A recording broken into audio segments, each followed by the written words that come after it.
नाज़रीन, हज़रत हलीमा सादिया रज़ी अल्लाह अन्हा अपनी बस्ती से रवाना हुई। उनके साथ उनका दूध पीता बच्चा और शोहर भी थे। हज़रत हलीमा सादिया रज़ी अल्लाह अन्हा दूसरी औरतों के बाद मक्के में दाखिल हुई। उनका खच्चर बहुत कमज़ोर और मरियल था। उनके साथ उनकी कमज़ोर और बूढ़ी ऊँटनी थी, वो बहुत आहिस्ता आहिस्ता चलती थी। इसकी वजह से हज़रत हलीमा सादिया रज़ी अल्लाह अन्हा काफ़िले से बहुत पीछे रह जाती थी। इस वक्त भी ऐसा ही हुआ, वो सबसे आखिर में मक्का में दाखिल हुई।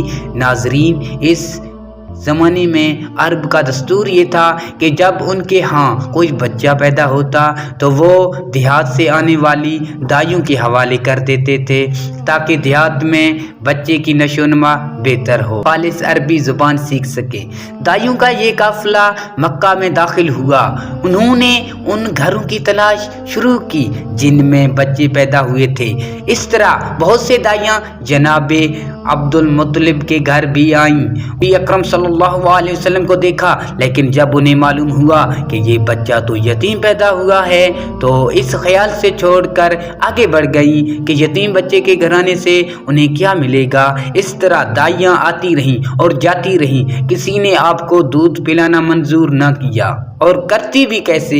ये शहादत तो हज़रत हलीमा सादिया रज़ी अल्लाह अन्हा के हिस्से में आना थी। जब हज़रत हलीमा मक्का पहुंची तो उन्हें मालूम हुआ सब औरतों को कोई ना कोई बच्चा मिल गया है और अब सिर्फ वो बगैर बच्चे के रह गई है और अब कोई बच्चा बाकी नहीं बचा। हाँ, एक यतीम बच्चा ज़रूर बाकी है जिसे दूसरी औरतें छोड़ गई हैं। हलीमा सादिया ने अपने शोहर अब्दुल्ला बिन हारिस से कहा, खुदा की कसम मुझे ये बात बहुत नागवार गुजर रही है कि मैं बच्चे के बगैर जाऊं जबकि दूसरी सब औरतें बच्चे लेकर जाएं।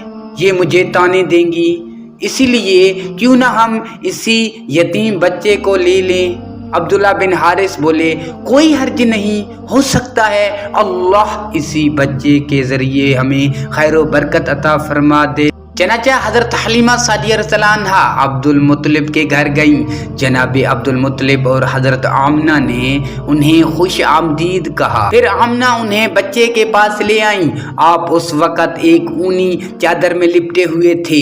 वो चादर सफ़ेद रंग की थी। आपके नीचे एक सब्ज रंग का रेशमी कपड़ा पड़ा था। आप सीधे लेटे हुए थे। आपकी सांस की आवाज़ के साथ मशक की सी खुशबू निकल कर फैल रही थी। हज़रत हलीमा सादिया रज़ी अल्लाह अन्हा आपके हुस्न जमाल को देखकर हैरत ज़दा रह गई। आप उस वक़्त सोए हुए थे। उन्होंने जगाना मुनासिब न समझा, लेकिन जो ही उन्होंने प्यार से अपना हाथ आपके सीने पर रखा, आप मुस्कुरा दिए और आंखें खोलकर उनकी तरफ देखने लगे। हज़रत हलीमा सादिया रज़ी अल्लाह अन्हा फरमाती हैं, मैंने देखा आपकी आंखों से एक नूर निकला जो आसमान तक पहुंच गया। मैंने आपको गोद में उठाकर आपके दोनों आंखों के दरमियान जगह पर प्यार की। मैंने आपकी वालदा और दादा अब्दुल मुत्तलिब से इजाज़त चाही, बच्चे को लिए काफिले में आई। मैंने आपको दूध पिलाने के लिए गोद में लिटाया तो आप दाईं तरफ से दूध पीने लगे। पहले मैंने बाईं तरफ से दूध पिलाना चाहा, लेकिन आपने उस तरफ से दूध न पिया। दाएं तरफ से आप फौरन दूध पीने लगे। बाद में भी आपकी यही आदत रही। आप सिर्फ दाएं तरफ से दूध पीते रहे, बाएं तरफ से मेरा बच्चा दूध पीता रहा। फिर काफिला रवाना हुआ। हलीमा सादिया रज़ी अल्लाह अन्हा फरमाती हैं, मैं अपने खच्चर पर सवार हुई, आपको साथ ले लिया। अब जो हमारा खच्चर चला तो इस कदर तेज चला कि पूरे काफिले की सवारियों को पीछे छोड़ दिया। पहले वो मरियल होने की बिना पर सबसे पीछे रहता था। मेरी ख्वातीन साथी हैरानगी से मुखातिब हुई, ए हलीमा, ये आज क्या हो रहा है? तुम्हारा खच्चर इस कदर तेजी के साथ चल रहा है। क्या ये वही खच्चर है जिस पर तुम आई थी और जिसके लिए एक एक कदम उठाना मुश्किल था? जवाब में मैंने उनसे कहा, बेशक ये वही खच्चर है, अल्लाह की कसम इसका मामला अजीब है। फिर ये लोग बन्नू साद की बस्ती पहुंच गए। उन दिनों ये इलाका खुश्क और कहत ज़दा था। حلیمہ سعدیہ رضی اللہ عنہا فرماتی ہیں اس شام جب ہماری بکریاں چر کر واپس آئیں تو ان کے تھن دودھ سے بھرے ہوئے تھے، جبکہ اس سے پہلے ایسا نہیں ہوا کرتا تھا۔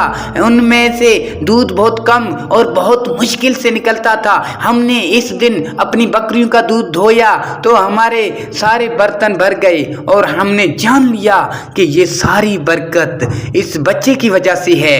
آس پاس کی عورتوں میں یہ بھی بات پھیل گئی، ان کی بکریاں بادستور بہت کم دودھ دے رہی تھیں۔ غرض ہمارے گھر میں ہر طرف ہر چیز میں برکت نظر آنے لگی۔ دوسرے لوگ تعجب میں رہے۔ اس طرح 2 ماہ گزر گئیں۔ 2 ماہ ہی میں آپ چلنے پھرنے لگے۔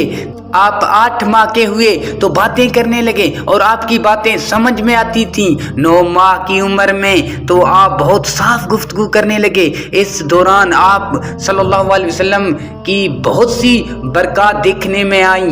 حلیمہ سعدیہ رضی اللہ عنہا فرماتی ہیں جب میں آپ کو اپنے گھر لے آئیں تو بنو سعد کا کوئی گھرانہ ایسا نہ تھا جس سے مشک کی خوشبو آتی ہو۔ اس طرح سب لوگ آپ سے محبت کرنے لگے۔ جب ہم نے آپ کا دودھ چھڑوایا تو آپ کی زبان مبارک سے یہ الفاظ نکلے، اللہ اکبر کبیرہ والحمد للہ کثیرا سبحان اللہ، یعنی اللہ تعالیٰ بہت بڑا ہے، اللہ تعالیٰ کے لیے بے حد تعریف ہے اور اس کے لیے صبح و شام پاکی ہے۔ پھر جب آپ صلی اللہ علیہ وسلم 2 سال کی ہو گئی تو ہم آپ کو لے کر آپ کی والدہ کے پاس آئیں۔ اس عمر کو پہنچنے کے بعد بچوں کو ماں باپ کے حوالے کر دیا جاتا تھا۔ ادھر ہم آپ صلی اللہ علیہ وسلم کی برکات دیکھ چکے تھے اور ہماری آرزو تھی کہ آپ کچھ اور مدت ہمارے پاس رہیں۔ چنانچہ ہم نے اس بارے میں آپ کی والدہ سے بات کی، یوں کہا آپ ہمیں اجازت دیجیے کہ ہم بچے کو 1 سال اور اپنے پاس رکھیں۔ حضرت آمنہ رضی اللہ عنہا نے فرمائی میں ڈرتی ہوں کہیں اس پر مکہ کی بیماریاں اور آب و ہوا کا اثر نہ ہو جائے۔ جب ہم نے ان سے بار بار کہا تو حضرت آمنہ مان گئی اور ہم آپ صلی اللہ علیہ وسلم کو پھر اپنے گھر لے آئے۔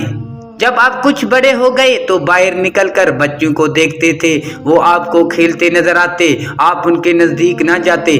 ایک روز آپ نے مجھ سے پوچھا امی جان کیا بات ہے دن میں میرے بھائی بہن نظر نہیں آتے؟ آپ اپنے دودھ شریک بھائیوں عبداللہ اور بہنوں انیسہ اور شیمہ کے بارے میں پوچھ رہے تھے۔ حضرت حلیمہ رضی اللہ عنہا فرماتی ہیں میں نے آپ صلی اللہ علیہ وسلم کو بتایا، وہ صبح سویرے بکریاں چرانے جاتے ہیں، شام کے بعد گھر آتے ہیں۔ یہ جان کر آپ صلی اللہ علیہ وسلم نے فرمایا تب مجھے بھی ان کے ساتھ بھیج دیا کریں۔ اس کے بعد آپ اپنے بہن بھائیوں کے ساتھ جانے لگے۔ آپ خوش خوش